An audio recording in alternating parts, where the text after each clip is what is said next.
ॐ श्री पंचवदनायाञ्जनेयाय नमः। ॐ अस्य श्री पंचमुख हनुमन्मन्त्रस्य ब्रह्मा ऋषिः गायत्री छन्दः पंचमुख विराट हनुमान् देवता। ह्रीं बीजं श्री शक्तिः क्रौकिलकं क्रूकवचं क्रयस्त्राय फट इति दिग्बन्धः। श्री गरुड उवाच अथ ध्यानं प्रवक्ष्यामि शृणु सर्वाङ्गसुन्दर। यत्कृतं देवदेवेन ध्यानं हनुमतः प्रियम्। पञ्चवक्त्रं महाभीमं त्रिपञ्चनयनैर्युतम् बाहुभिर्दशभिर्युक्तं सर्वकामार्थसिद्धिदम्। पूर्वं तु वानरवक्त्रम् कोटिसूर्यसमप्रभम् दंष्ट्राकरालवदनम् भ्रुकुटीकुटिलेक्षणम्।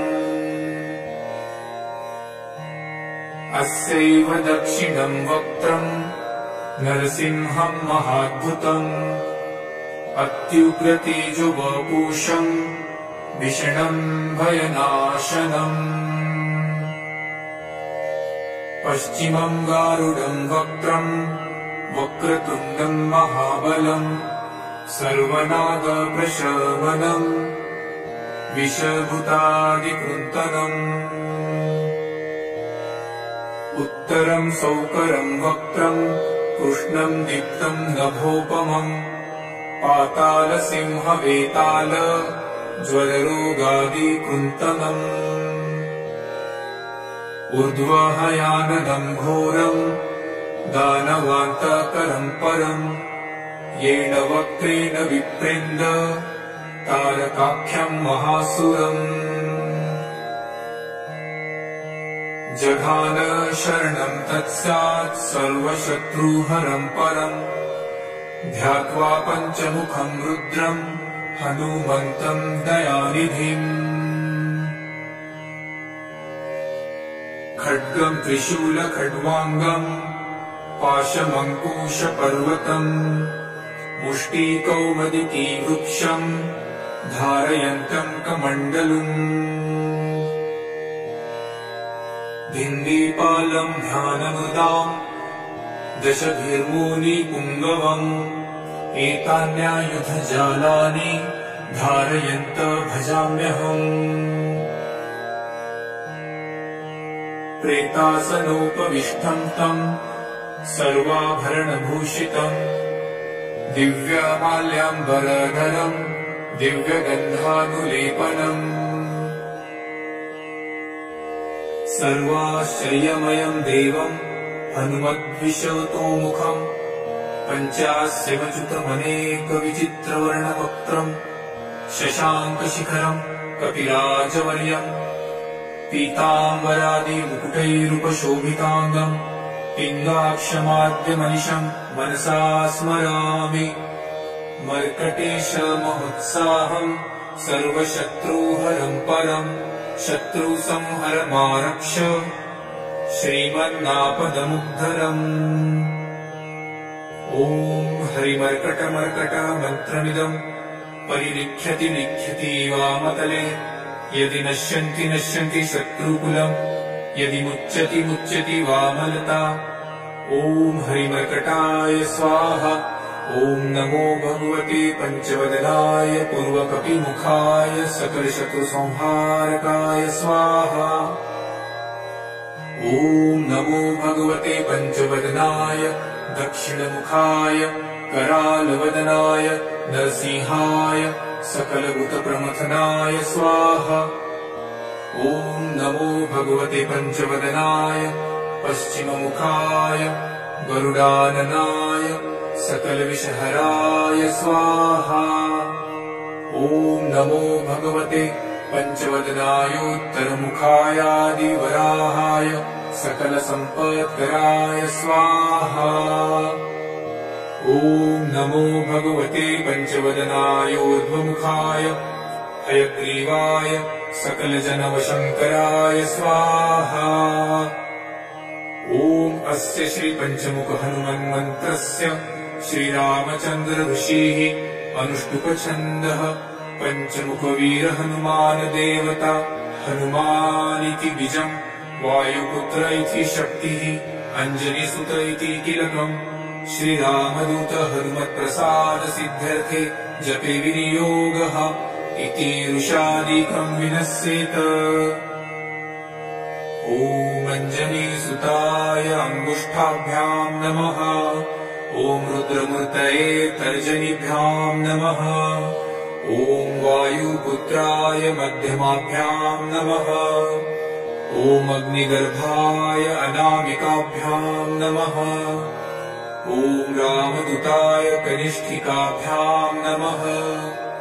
ॐ पंचमुख हनुमते करतलकरपृष्ठाभ्याम् नमः इति करन्यासः। ॐ अंजनीसुताय हृदयाय नमः। ॐ रुद्रमूर्तये शिरसे स्वाहा।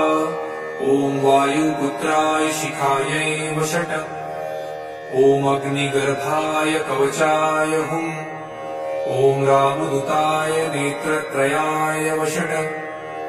ॐ पंचमुख हनुमते अस्त्राय फट्। पंचमुख हनुमते स्वाहा इति दिग्बन्धः। अथ ध्यानम्।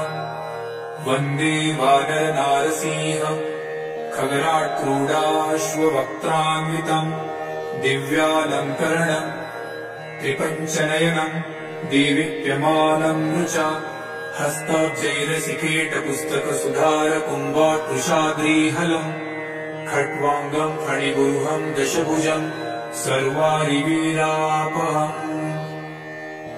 अथ मन्त्रः। ॐ श्रीरामदूतायाञ्जनेयाय वायुपुत्राय महाबलपराक्रमाय सीतादुःखनिवारणाय लङ्कादहनकारणाय महाबलप्रचण्डाय फाल्गुनसखाय कोलाहलसकलब्रह्माण्डविश्वरूपाय सप्तसमुद्रनिर्लङ्घनाय पिङ्गलनयनायामेकविक्रमाय सूर्यबिम्बफलसेवनाय दुष्टनिवारणाय दृष्टिनीरालङ्कृताय सञ्जीविनी सञ्जीविताङ्गदलक्ष्मणमहाकपिसैन्यप्राणदाय दशकण्ठविध्वंसनाय रामेष्टाय महाफाल्गुनसखाय सीतासहित रामवरप्रदाय षट्प्रयोगागम पंचमुखवीर हनुमन्मन्त्रजपे विनियोगः। ॐ हरिमर्कटमर्कटाय बं बं बं बं बं वौषट स्वाहा। ॐ हरिमर्कटमर्कटाय फं फं फं फं फं फट स्वाहा। ॐ हरिमर्कटमर्कटाय खें खें खें खें खें मारणाय स्वाहा। ॐ हरिमर्कटमर्कटाय लुं लुं लुं लुं लुं आकर्षित सकल सम्पत्कराय स्वाहा। ॐ हरिमर्कटमर्कटाय धं धं धं धं धं शत्रुस्तम्भनाय स्वाहा। ॐ टं टं टं टं टं कूर्ममूर्तये पंचमुखवीर हनुमते परयन्त्रपरतन्त्रोच्चाटनाय स्वाहा। ॐ कं खं गं घं दं चं चं जं झं त्रं टं ठं डं ढं नं तं थं दं धं दं पं फं बं भं वं यं रं लं वं शं शं सं हं रं शं स्वाहा इति दिग्बन्धः। ॐ पूर्वकपिमुखाय पंचमुख हनुमते टं टं टं टं टं सकलशत्रुसंहारणाय स्वाहा। ॐ दक्षिणमुखाय पंचमुख हनुमते करालवदनाय नरसिंहाय ॐ ह्रां ह्रीं ह्रूं ह्रैं ह्रौं ह्रः सकलभूतप्रेतदमनाय स्वाहा। ॐ पश्चिममुखाय गरुडाननाय पंचमुख हनुमते मं मं मं मं मं सकलविषहराय स्वाहा। ॐ उत्तरमुखाय देवराहाय लं लं लं लं लं नृसिंहाय नीलकण्ठमूर्तये पंचमुख हनुमते स्वाहा। ॐ ऊर्ध्वमुखाय हयग्रीवाय रुं रुं रुं रुं रुं रुद्रमूर्तये सकलप्रयोजननिर्वाहकाय स्वाहा। ॐ ॐ अञ्जनिसुताय वायुपुत्राय महाबलाय सीताशोकनिवारणाय श्रीरामचन्द्रकृपापादुकाय महावीर्यप्रमथनाय ब्रह्माण्डनाथाय कामदाय पञ्चमुखवीरहनुमते स्वाहा। भूतप्रेतपिशाच ब्रह्मराक्षसशाकिनी डाकिन्यन्तरिक्षग्रह परयन्त्रपरतन्त्रोच्चाटनाय स्वाहा। सकलप्रयोजननिर्वाहकाय पञ्चमुखवीरहनुमते श्रीरामचन्द्रवरप्रसादाय जं जं जं जं जं स्वाहा। इदं कवचं पठित्वा तु महाकवचं पठेन्नरः एकवारं जपेत् स्तोत्रम् सर्वशत्रुनिवारणम्। द्विवारं तु पठे नित्यम् पुत्रपौत्रप्रवर्धनम्। त्रिवारं च पठे नित्यम् सर्वसम्पत्करं शुभम्। चतुर्वारं पठे नित्यम् सर्वरोगनिवारणम्। पञ्चवारं पठे नित्यम् सर्वलोकावशङ्करम्। शङ्कारं च पठे नित्यम् सर्वदेवावशङ्करम्। सप्तवारं पठे नित्यम् सर्वसौभाग्यदायकम्। अष्टवारं पठे नित्यम् निष्टकामार्थसिद्धिदम्। नववारं पठे नित्यम् राजभोगमवाप्नुयात्। दशवारं पठे नित्यम् त्रैलोक्यज्ञानदर्शनम्। रुद्रावृत्तिं पठे नित्यम् सर्वसिद्धिर्भवेद्ध्रुवम्।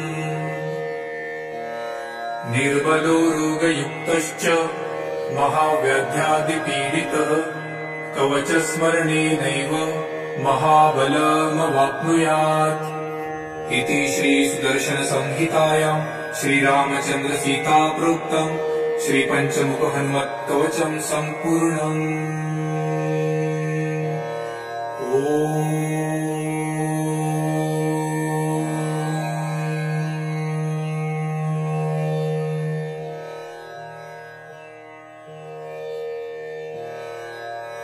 ॐ श्रीपञ्चवदनायाञ्जनेयाय नमः। ॐ अस्य श्रीपञ्चमुखहनुमन्मन्त्रस्य ब्रह्मा ऋषिः गायत्री छन्दः पञ्चमुखविराट हनुमान् देवता। ह्रीं बीजं श्रीशक्तिः क्रोकिलकं क्रूकवचं त्रयस्त्राय फट् इति दिग्बन्धः। श्रीगरुड उवाच अथ ध्यानं प्रवक्ष्यामि शृणु सर्वाङ्गसुन्दर। यत्कृतं देवदेवेन ध्यानं हनुमतः प्रियम्। पञ्चवक्त्रं महाभीमम् त्रिपञ्चनयनैर्युतम्। बाहुभिर्दशभिर्युक्तम् सर्वकामार्थसिद्धिदम्। पूर्वं तु वानरवक्त्रम् कोटिसूर्यसमप्रभम्। दंष्ट्राकरालवदनम् भ्रुकुटीकुटिलेक्षणम्। अस्यैव दक्षिणं वक्त्रम् नरसिंहम् महाद्भुतम्। अत्युग्रतेजोवपुषम् भीषणम् भयनाशनम्। पश्चिमं गारुडं वक्त्रम् वक्रतुण्डम् महाबलम्। सर्वनागप्रशमनम् विषभूतादिकृन्तनम्। उत्तरं सौकरं वक्त्रम् कृष्णं दीप्तं नभोपमम्। पातालसिंहवेताल ज्वररोगादिकृन्तनम्। ऊर्ध्वहयाननं घोरम् दानवान्तकरं परम्। येन वक्त्रेण विप्रेन्द तारकाख्यं महासुरम्। जघान शरणं तत्स्यात् सर्वशत्रुहरं परम्। ध्यात्वा पञ्चमुखं रुद्रम् हनुमन्तं दयानिधिम्। खड्गं त्रिशूलखड्वाङ्गम् पाशमङ्कुशपर्वतम् मुष्टिकौमुदिकी वृक्षम् धारयन्त्यङ्कमण्डलम् भिन्दीपालम् ध्यानमृदाम् दशभिर्मुनिपुङ्गवम् एतान्यायुधजालानि धारयन्त भजाम्यहम् प्रेतासनोपविष्टम् तम् सर्वाभरणभूषितम् दिव्यमाल्याम्बरधरम् दिव्यगन्धानुलेपनम् सर्वाश्चर्यमयम् देवम् हनुमद्विशतोमुखम् पञ्चास्यमच्युतमनेकविचित्रवर्णवक्त्रम् शशाङ्कशिखरम् कपिराजवर्यम् पीताम्बरादिमुकुटैरुपशोभिताङ्गम् पिङ्गाक्षमाद्यमनिशम् मनसा स्मरामि मर्कटेशमहोत्साहम् सर्वशत्रुहरम् परम् शत्रुसंहरमारक्ष श्रीमन्नापदमुद्धरम् ॐ हरिमर्कटमर्कट मन्त्रमिदम् परिनिख्यति निख्यति वामतले यदि नश्यन्ति नश्यन्ति शत्रुकुलम् यदि मुच्यति मुच्यति वामलता ॐ हरिमर्कटाय स्वाहा ॐ नमो भगवते पञ्चवदनाय पूर्वकपिमुखाय सकलशत्रुसंहारकाय स्वाहा ॐ नमो भगवते पञ्चवदनाय दक्षिणमुखाय करालवदनाय नरसिंहाय सकलभूतप्रमथनाय स्वाहा ॐ नमो भगवते पञ्चवदनाय पश्चिममुखाय गरुडाननाय सकलविषहराय स्वाहा ॐ नमो भगवते पञ्चवदनायोत्तरमुखायादिवराहाय सकलसम्पत्कराय स्वाहा ॐ नमो भगवते पञ्चवदनायोर्ध्वमुखाय हयग्रीवाय सकलजनवशङ्कराय स्वाहा ॐ अस्य श्रीपञ्चमुखहनुमन्मन्त्रस्य श्रीरामचन्द्र ऋषिः अनुष्टुपछन्दः पञ्चमुखवीरहनुमानदेवता हनुमानिति बीजम् वायुपुत्र इति शक्तिः अञ्जनीसुत इति कीलकम् श्रीरामदूत हनुमत्प्रसादसिद्ध्यर्थे जपे विनियोगः इति ऋषादिकम् विनश्येत ॐ अञ्जनीसुताय अङ्गुष्ठाभ्याम् नमः ॐ रुद्रमूर्तये तर्जनीभ्याम् नमः ॐ वायुपुत्राय मध्यमाभ्याम् नमः ॐ अग्निगर्भाय अनामिकाभ्याम् नमः ॐ रामदूताय कनिष्ठिकाभ्याम् नमः ॐ पञ्चमुखहनुमते करतलकरपृष्ठाभ्याम् नमः इति करन्यासः ॐ अञ्जनीसुताय हृदयाय नमः ॐ रुद्रमूर्तये शिरसे स्वाहा ॐ वायुपुत्राय शिखायै वषट् ॐ अग्निगर्भाय कवचाय हुम् ॐ रामदूताय नेत्रत्रयाय वषट् ॐ पञ्चमुखहनुमते अस्त्राय फट् पञ्चमुखहनुमते स्वाहा इति दिग्बन्धः अथ ध्यानम् वन्दे वानरनारसिंह खगराट्क्रूडाश्ववक्त्रान्वितम् दिव्यालङ्करणम् त्रिपञ्चनयनम् दीविप्यमानम् रुचा हस्ताब्जैरसिकीटपुस्तकसुधारकुम्भाट्कुशाद्रीहलम् खट्वाङ्गम् फणिगुरुहम् दशभुजम् सर्वारिवीरापहम् अथ मन्त्रः ॐ श्रीरामदूतायाञ्जनेयाय वायुपुत्राय महाबलपरक्रमाय सीतादुःखनिवारणाय लङ्कादहनकारणाय महाबलप्रचण्डाय फाल्गुनसखाय कोलाहलसकलब्रह्माण्डविश्वरूपाय सप्तसमुद्रनिर्लङ्घनाय पिङ्गलनयनायामेकविक्रमाय सूर्यबिम्बफलसेवनाय दुष्टनिवारणाय दुष्टिनिरालङ्कृताय सञ्जीविनी सञ्जीविताङ्गदलक्ष्मणमहाकपिसैन्यप्राणदाय दशकण्ठविध्वंसनाय रामेष्टाय महाफाल्गुनसखाय सीतासहित रामवरप्रदाय षट्प्रयोगागम पञ्चमुखवीर हनुमन्मन्त्रजपे विनियोगः। ॐ हरिमर्कटमर्कटाय बं बं बं बं बं वौषट स्वाहा। ॐ हरिमर्कटमर्कटाय फं फं फं फं फं फट स्वाहा। ॐ हरिमर्कटमर्कटाय खें खें खें खें खें मारणाय स्वाहा। ॐ हरिमर्कटमर्कटाय लुं लुं लुं लुं लुं आकर्षित सकल सम्पत्कराय स्वाहा। ॐ हरिमर्कटमर्कटाय धं धं धं धं धं शत्रुस्तम्भनाय स्वाहा। ॐ टं टं टं टं टं कूर्ममूर्तये पञ्चमुखवीर हनुमते परयन्त्रपरतन्त्रोच्चाटनाय स्वाहा। ॐ खं खं गं घं डं चं चं जं झं त्रं टं ठं डं धं नं तं थं दं धं नं पं फं बं भं मं यं रं लं वं शं शं सं हं रं शं स्वाहा इति दिग्बन्धः। ॐ पूर्वकपिमुखाय पञ्चमुख हनुमते टं टं टं टं टं सकलशत्रुसंहारणाय स्वाहा। ॐ दक्षिणमुखाय पञ्चमुख हनुमते करालवदनाय नरसिंहाय ॐ ह्रां ह्रीं ह्रूं ह्रैं ह्रौं ह्र सकलभूतप्रेतदमनाय स्वाहा। ॐ पश्चिममुखाय गरुडाननाय पञ्चमुख हनुमते मं मं मं मं मं सकलविषहराय स्वाहा।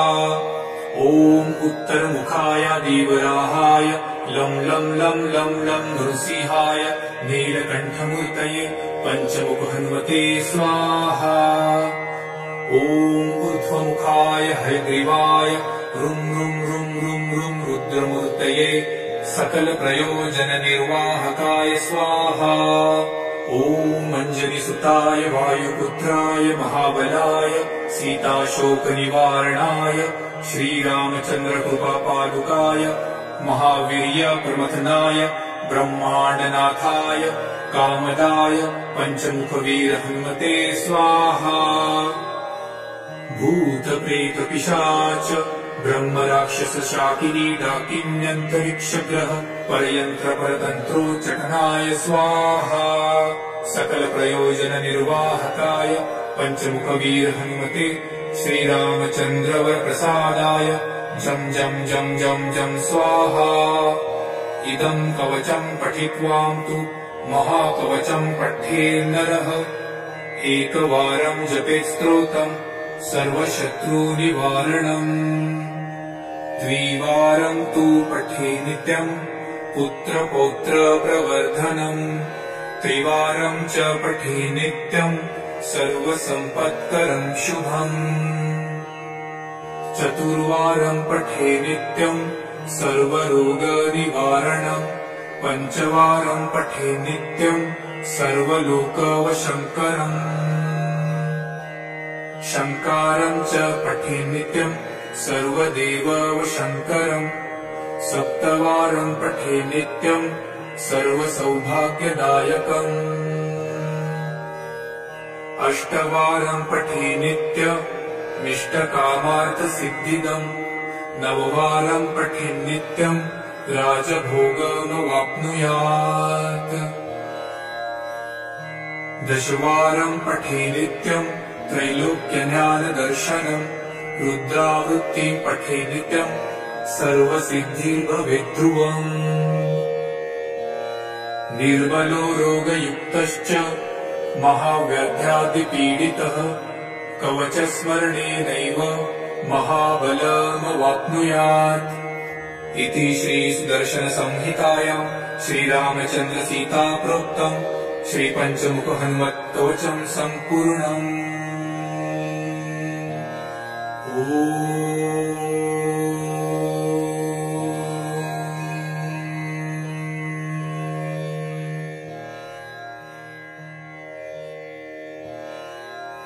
ॐ श्री पञ्चवदनायाञ्जनेयाय नमः। ॐ अस्य श्री पञ्चमुख हनुमन्मन्त्रस्य ब्रह्मा ऋषिः गायत्री छन्दः पञ्चमुख विराट हनुमान् देवता। ह्रीं बीजं श्री शक्तिः क्रौकिलकं क्रूकवचं क्रयस्त्राय फट इति दिग्बन्धः। श्रीगरुड उवाच अथ ध्यानं प्रवक्ष्यामि शृणु सर्वाङ्गसुन्दर। यत्कृतं देवदेवेन ध्यानं हनुमतः प्रियम्। पञ्चवक्त्रं महाभीमं त्रिपञ्चनयनैर्युतं बाहोर्दशभिर्युक्तं सर्वकामार्थसिद्धिदम्। पूर्वं तु वानरवक्त्रं कोटिसूर्यसमप्रभम् दंष्ट्राकरालवदनं भ्रुकुटीकुटिलेक्षणम्। अस्यैव दक्षिणं वक्त्रं नरसिंहं महाद्भुतम् अत्युग्रतेजोवपुषं भीषणं भयनाशनम्। पश्चिमं गारुडं वक्त्रं वक्रतुण्डं महाबलम् सर्वनागप्रशमनम् विषभूतादिकृन्तनम्। उत्तरं सौकरं वक्त्रं कृष्णं दीप्तं नभोपमम् पातालसिंहवेताल ज्वररोगादिकृन्तनम्। ऊर्ध्वहयाननं घोरं दानवान्तकरं परम् येन वक्त्रेण विप्रेन्द तारकाख्यं महासुरम्। जघान शरणं तत्स्यात् सर्वशत्रुहरं परम् ध्यात्वा पञ्चमुखं रुद्रं हनुमन्तं दयानिधिम्। खड्गं त्रिशूलखड्वाङ्गं पाशमङ्कुशपर्वतम् मुष्टिकौमदिकी वृक्षं धारयन्तं कमण्डलुम्।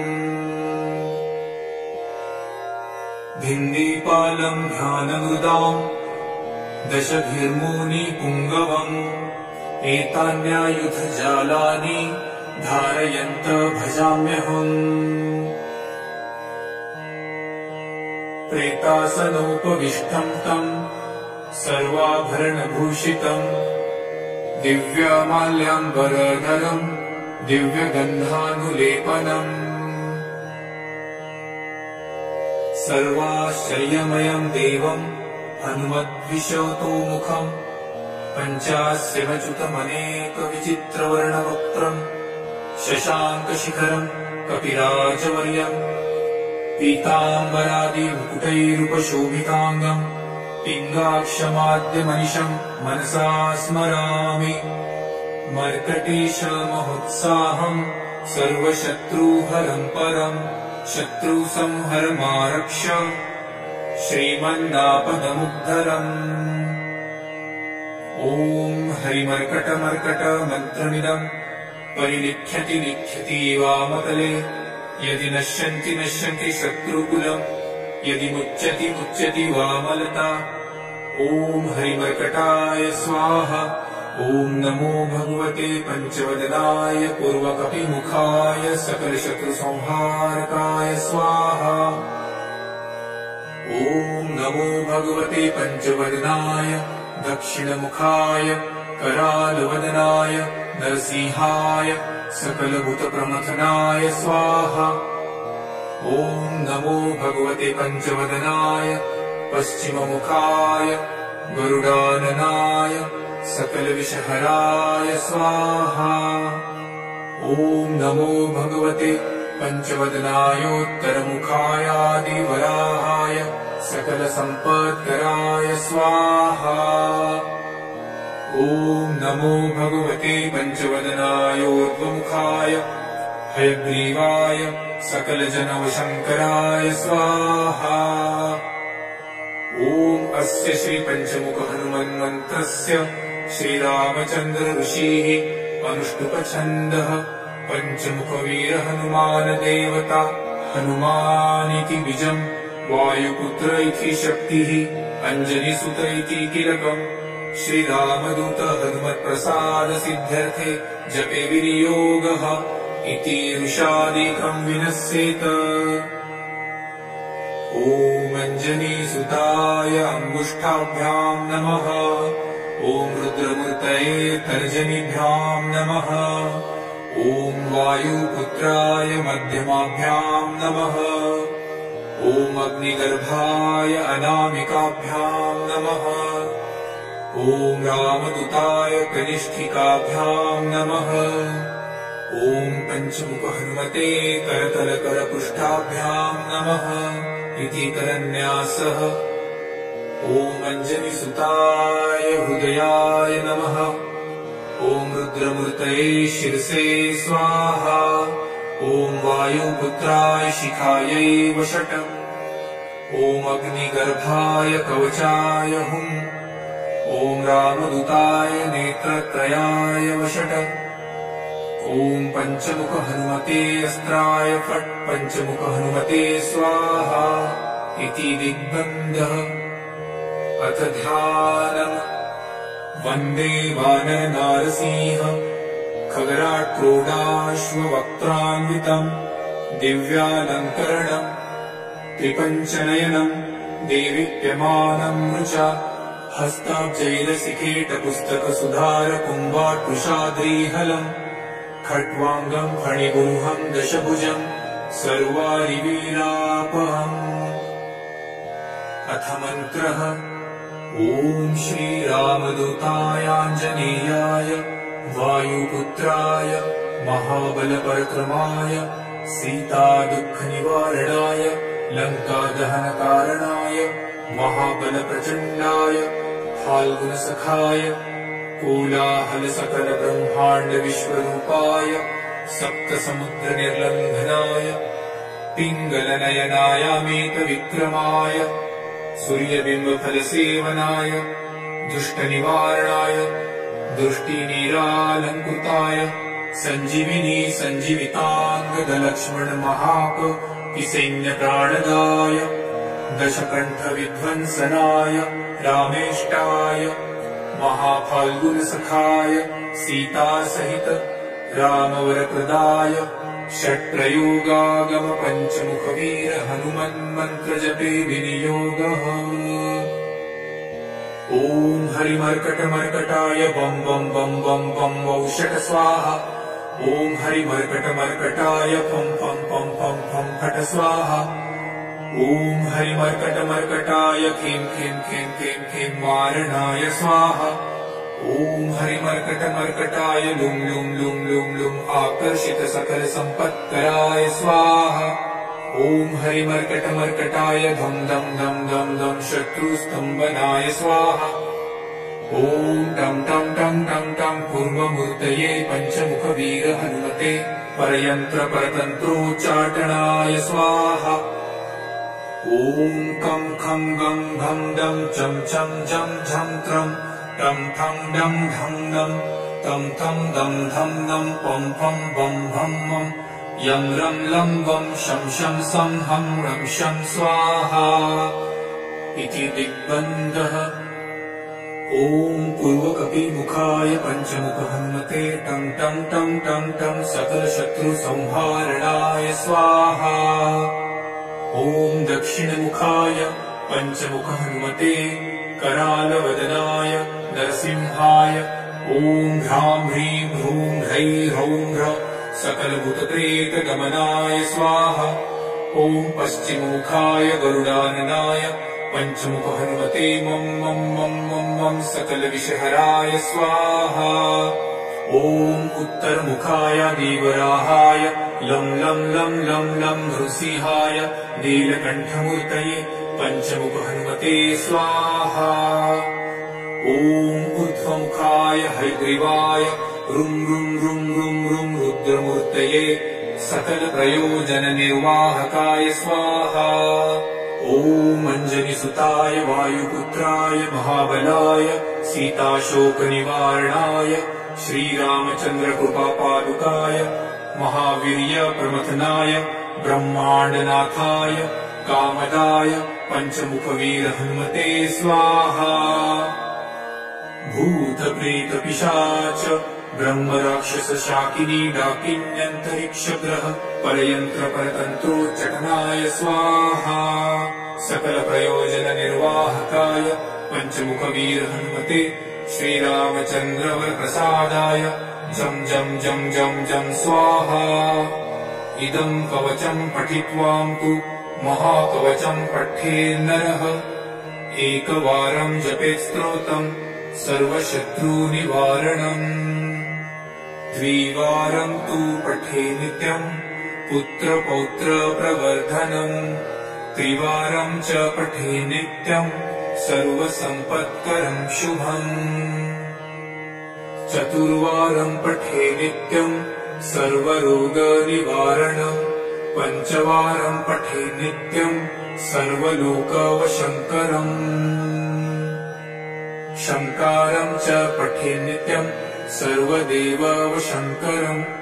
सप्तवारं पठे नित्यम् सर्वसौभाग्यदायकम्। अष्टवारं पठे नित्यमिष्टकामार्थसिद्धिदम्। नववारं पठे नित्यम् राजभोगमवाप्नुयात्। दशवारं पठे नित्यम् त्रैलोक्यज्ञानदर्शनम्। रुद्रावृत्तिं पठे नित्यम् सर्वसिद्धिर्भवेद्ध्रुवम्।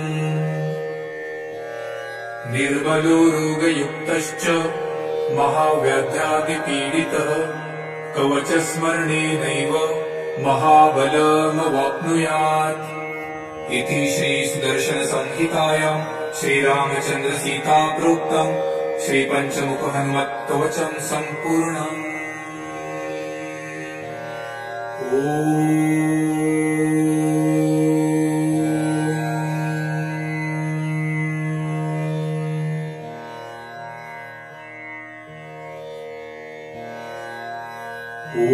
श्रीपञ्चवदनायाञ्जनेयाय नमः। ॐ अस्य श्रीपञ्चमुखहनुमन्मन्त्रस्य ब्रह्मा ऋषिः गायत्री छन्दः पञ्चमुखविराट हनुमान् देवता। ह्रीं बीजं श्रीशक्तिः क्रौतिलकं क्रूकवचं क्रयस्त्राय फट इति दिग्बन्धः। श्रीगरुड उवाच अथ ध्यानं प्रवक्ष्यामि शृणु सर्वाङ्गसुन्दर। यत्कृतं देवदेवेन ध्यानं हनुमतः प्रियम्। पञ्चवक्त्रं महाभीमम् त्रिपञ्चनयनैर्युतम्। बाहुभिर्दशभिर्युक्तम् सर्वकामार्थसिद्धिदम्। पूर्वं तु वानरवक्त्रम् कोटिसूर्यसमप्रभम्। दंष्ट्राकरालवदनम् भ्रुकुटीकुटिलेक्षणम्। अस्यैव दक्षिणं वक्त्रम् नरसिंहं महाद्भुतम्। अत्युग्रतेजोवपुषम् भीषणं भयनाशनम्। पश्चिमं गारुडं वक्त्रम् वक्रतुण्डं महाबलम्। सर्वनागप्रशमनम् विषभूतादिकृन्तनम्।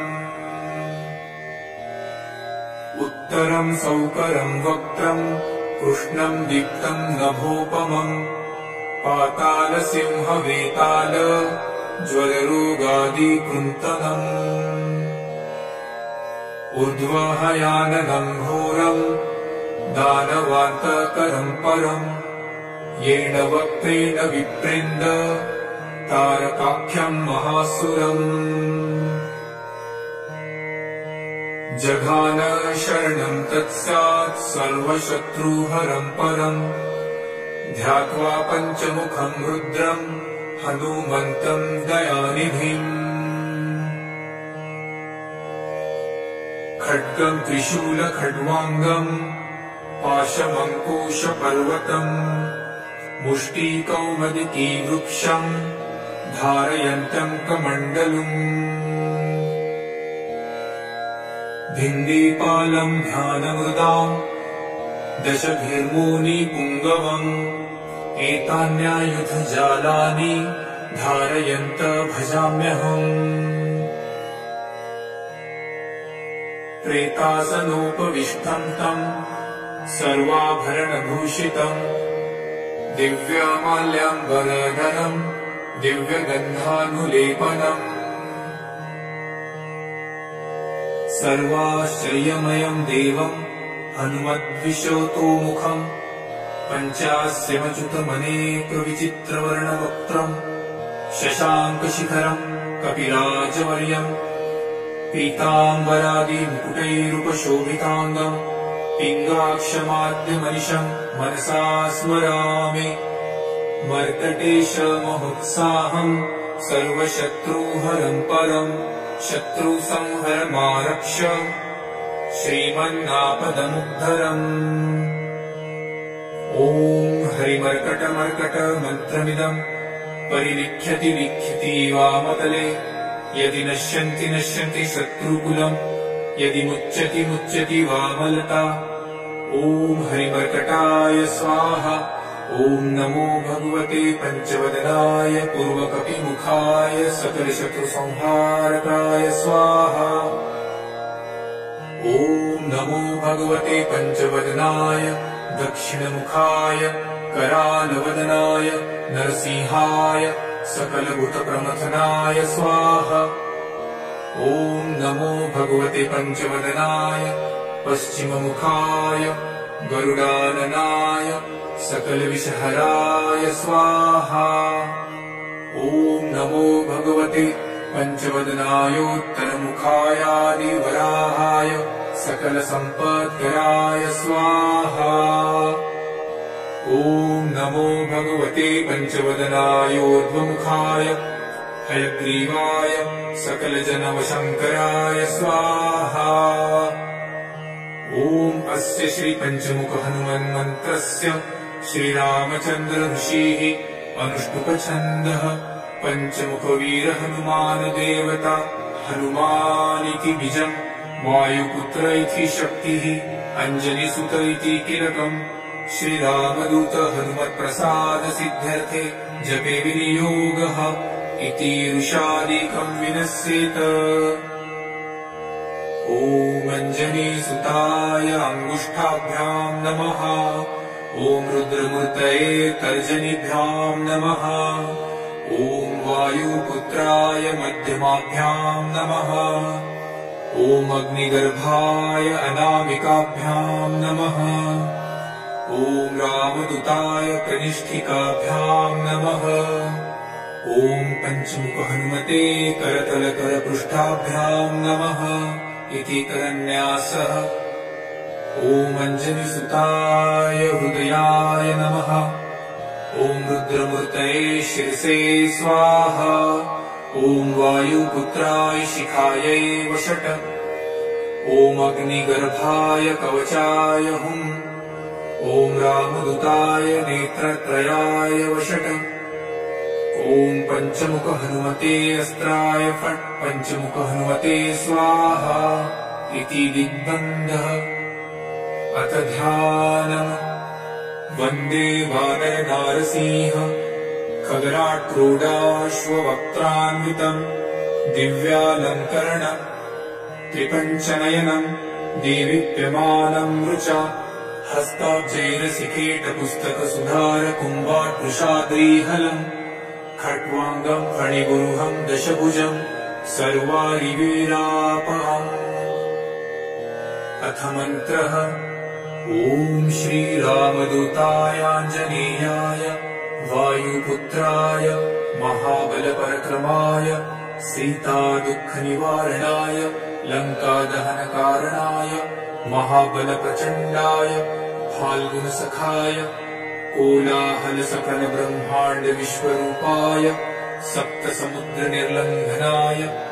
पिङ्गलनयनायामेतविक्रमाय सूर्यबिम्बफलसेवनाय दुष्टनिवारणाय दृष्टिनिरालङ्कृताय सञ्जीविनी सञ्जीविताङ्गदलक्ष्मणमहापतिसैन्यप्राणदाय दशकण्ठविध्वंसनाय रामेष्टाय महाफाल्गुनसखाय सीतासहित रामवरप्रदाय षट्प्रयोगागम पञ्चमुखवीर हनुमन्मन्त्रजपे विनियोगः। ॐ हरिमर्कटमर्कटाय बं बं बं बं बं वौषट स्वाहा। ॐ हरिमर्कटमर्कटाय फं फं फं फं फं फट स्वाहा। ॐ हरिमर्कटमर्कटाय खें खें खें खें खें मारणाय स्वाहा। ॐ हरिमर्कटमर्कटाय लुं लुं लुं लुं लुं आकर्षित सकल सम्पत्कराय स्वाहा। ॐ हरिमर्कटमर्कटाय धं धं धं धं धं शत्रुस्तम्भनाय स्वाहा। ॐ टं टं टं टं टं कूर्ममूर्तये पञ्चमुखवीर हनुमते परयन्त्रपरतन्त्रोच्चाटनाय स्वाहा। ॐ कं खं गं घं डं चं चं जं झं त्रं टं ठं डं ढं नं तं तं दं धं नं पं फं बं भं मं यं रं लं वं शं शं सं हं रं शं स्वाहा इति दिग्बन्धः। ॐ पूर्वकपिमुखाय पञ्चमुख हनुमते टं टं टं टं टं सकलशत्रुसंहारणाय स्वाहा। ॐ दक्षिणमुखाय पञ्चमुख हनुमते करालवदनाय नरसिंहाय ॐ ह्रां ह्रीं ह्रूं ह्रैं ह्रौं ह्रं सकलभूतप्रेतदमनाय स्वाहा।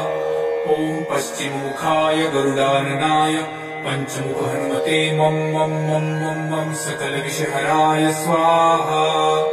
ॐ उत्तरमुखाय देवराहाय लं लं लं लं लं नृसिंहाय नीलकण्ठमूर्तये पञ्चमुख हनुमते स्वाहा।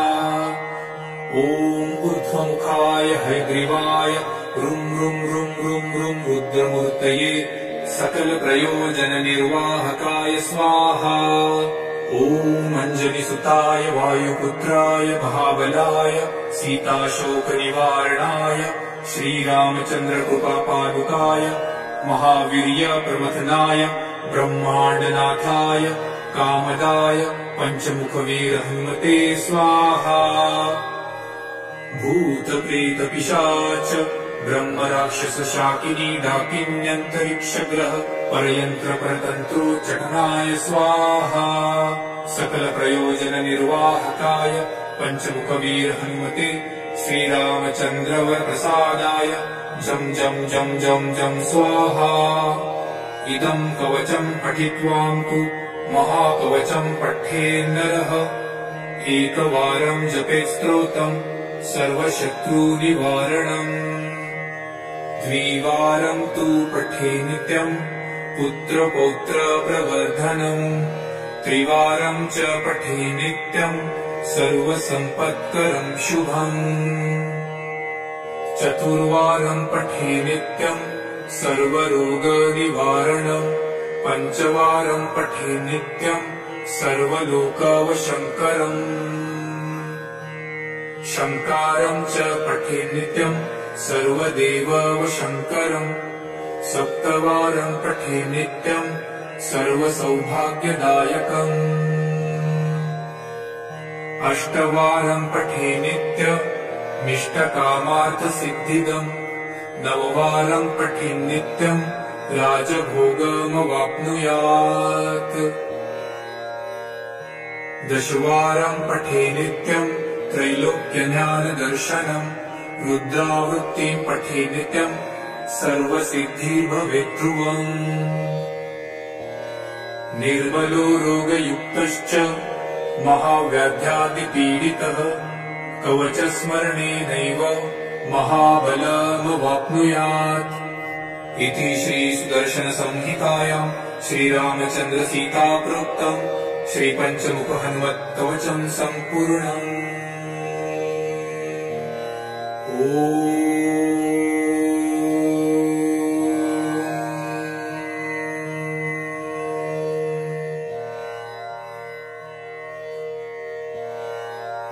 ॐ श्री पञ्चवदनायाञ्जनेयाय नमः।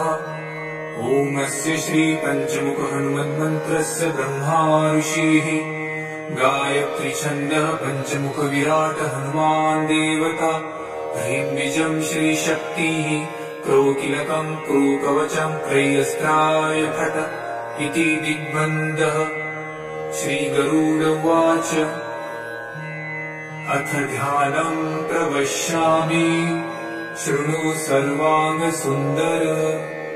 यत्कृतं देवदेवेन ध्यानं हनुमतः प्रियम्।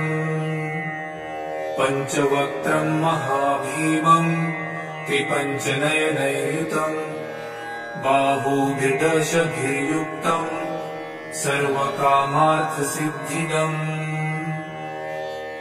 पूर्वं तु वानरवक्त्रं कोटिसूर्यसमप्रभम् दंष्ट्राकरालवदनं भ्रुकुटिकुटिलेक्षणम्। अस्यैव दक्षिणं वक्त्रं नरसिंहं महाद्भुतम् अत्युग्रतेजोवपुषं भीषणं भयनाशनम्। पश्चिमं गारुडं वक्त्रं वक्रतुण्डं महाबलं सर्वनागप्रशमनं विषभूतादिकृन्तनम्। उत्तरं सौकरं वक्त्रं कृष्णं दीप्तं नभोपमं पातालसिंहवेताल ज्वररोगादिकृन्तनम्।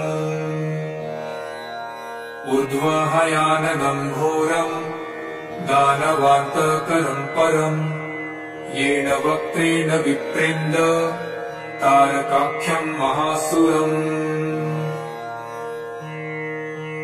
जघान शरणं तत्स्यात् सर्वशत्रुहरं परं ध्यात्वा पञ्चमुखं रुद्रं हनुमन्तं दयानिधिम्।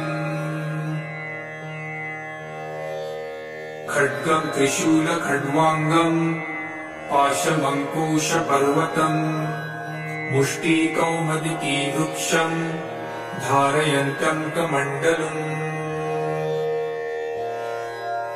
भिन्देपालं ध्यानमृदां दशभिर्मुनिपुङ्गवम् एतान्यायुधजालानि धारयन्त भजाम्यहम्। प्रेतासनोपविष्टं तं सर्वाभरणभूषितं दिव्यमाल्याम्बरधरं दिव्यगन्धानुलेपनम्। सर्वाश्चर्यमयं देवं हनुमद्विशतोमुखं पञ्चास्यमच्युतमनेकविचित्रवर्णवक्त्रं शशाङ्कशिखरं कपिराजवर्यं पीताम्बरादिमुकुटैरुपशोभिताङ्गं पिङ्गाक्षमाद्यमनिशं मनसा स्मरामि। मर्कटेशमहोत्साहं सर्वशत्रुहरं परं शत्रुसंहरमारक्ष श्रीमन्नापदमुद्धरम्। ॐ हरिमर्कटमर्कटमन्त्रमिदं परिलिख्यति लिख्यति वामतले यदि नश्यन्ति नश्यन्ति शत्रुकुलम् यदि मुच्यति मुच्यति वामलता। ॐ हरिमर्कटाय स्वाहा। ॐ नमो भगवते पञ्चवदनाय पूर्वकपिमुखाय सकलशत्रुसंहारकाय स्वाहा। ॐ नमो भगवते पञ्चवदनाय दक्षिणमुखाय करालवदनाय नरसिंहाय सकलभूतप्रमथनाय स्वाहा। ॐ नमो भगवते पञ्चवदनाय पश्चिममुखाय गरुडाननाय सकलविषहराय स्वाहा। ॐ नमो भगवते पञ्चवदनायोत्तरमुखायादिवराहाय सकलसम्पत्कराय स्वाहा। ॐ नमो भगवते पञ्चवदनायोर्ध्वमुखाय हयग्रीवाय सकलजनवशङ्कराय स्वाहा। ॐ ॐ अस्य श्री पंचमुख हनुमन्मन्त्रस्य श्रीरामचन्द्र ऋषिः अनुष्टुप्छन्दः पंचमुखवीर हनुमान देवता हनुमानिति बीजम् वायुपुत्र इति शक्तिः अंजनीसुत इति कीलकम् श्रीरामदूत हनुमत्प्रसाद सिद्ध्यर्थे जपे विनियोगः इति ऋषादिकम् विनश्येत। ॐ अंजनीसुताय अंगुष्ठाभ्याम् नमः। ॐ रुद्रमूर्तये तर्जनीभ्याम् नमः। ॐ वायुपुत्राय मध्यमाभ्याम् नमः। ॐ अग्निगर्भाय अनामिकाभ्याम् नमः। ॐ रामदूताय कनिष्ठिकाभ्याम् नमः। ॐ पंचमुख हनुमते करतलकरपृष्ठाभ्याम् नमः इति करन्यासः। ॐ अंजनीसुताय हृदयाय नमः। ॐ रुद्रमूर्तये शिरसे स्वाहा। ॐ वायुपुत्राय शिखायै वषट्। ॐ अग्निगर्भाय कवचाय हुम्। ॐ रामदूताय नेत्रत्रयाय वषट्।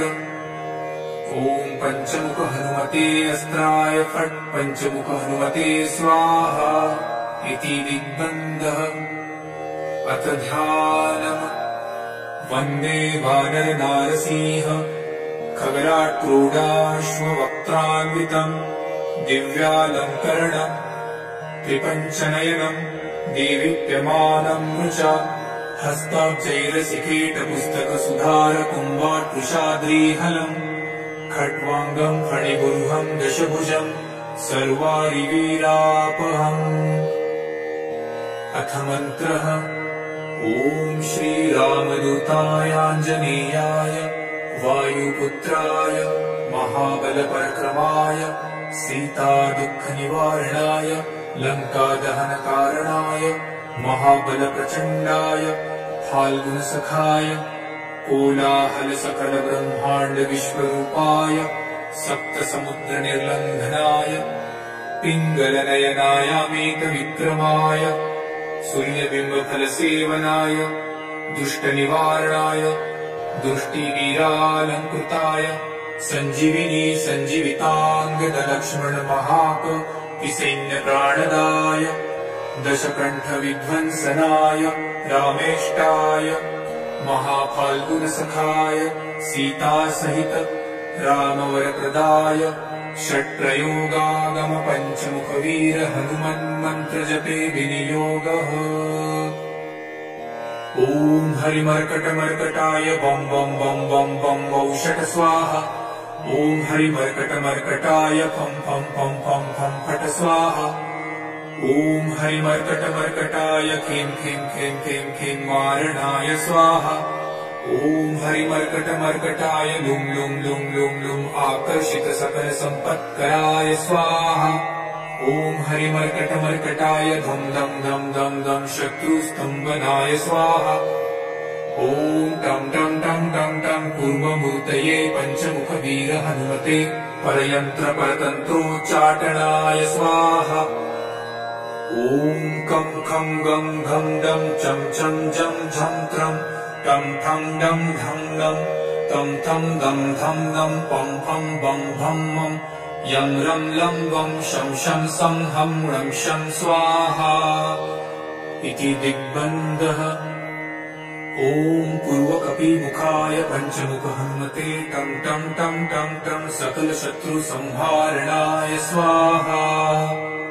ॐ दक्षिणमुखाय पंचमुख हनुमते करालवदनाय नरसिंहाय ॐ ह्रां ह्रीं ह्रूं ह्रैं ह्रौं ह्र सकलभूतप्रेतदमनाय स्वाहा।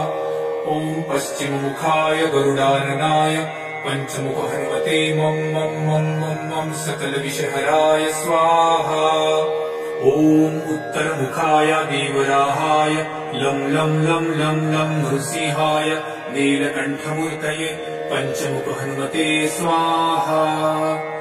ॐ ऊर्ध्वमुखाय हयग्रीवाय रुं रुं रुं रुं रुं रुद्रमूर्तये सकलप्रयोजननिर्वाहकाय स्वाहा। ॐ ॐ अञ्जनिसुताय वायुपुत्राय महाबलाय सीताशोकनिवारणाय श्रीरामचन्द्रकृपापादुकाय महावीर्यप्रमथनाय ब्रह्माण्डनाथाय कामदाय पञ्चमुखवीरहनुमते स्वाहा। भूतप्रेतपिशाच ब्रह्मराक्षसशाकिनी डाकिन्यन्तरिक्षग्रह परयन्त्रपरतन्त्रोच्चटनाय स्वाहा। सकलप्रयोजननिर्वाहकाय पञ्चमुखवीरहनुमते श्रीरामचन्द्रवरप्रसादाय जं जं जं जं जं स्वाहा। इदं कवचं पठित्वां तु महाकवचं पठेन्नरः एकवारं जपेत् स्तोत्रं सर्वशत्रुनिवारणम्। द्विवारं तु पठे नित्यं पुत्रपौत्रप्रवर्धनम्। त्रिवारं च पठे नित्यं सर्वसम्पत्करं शुभम्। चतुर्वारं पठे नित्यं सर्वरोगनिवारणम्। पञ्चवारं पठे नित्यं सर्वलोकवशङ्करम्।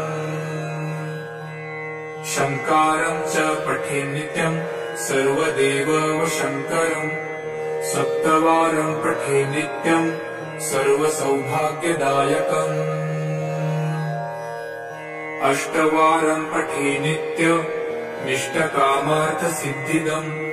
नववारं पठे नित्यं राजभोगमवाप्नुयात्। दशवारं पठे नित्यं त्रैलोक्यज्ञानदर्शनम्। रुद्रावृत्तिं पठे नित्यं सर्वसिद्धिर्भवेद्ध्रुवम्। निर्मलो रोगयुक्तश्च महाव्याध्यादिपीडितः कवचस्मरणेनैव महाबलमवाप्नुयात्। इति श्रीसुदर्शनसंहितायां श्रीरामचन्द्रसीताप्रोक्तं श्रीपञ्चमुखहनुमत्कवचं सम्पूर्णम्। ॐ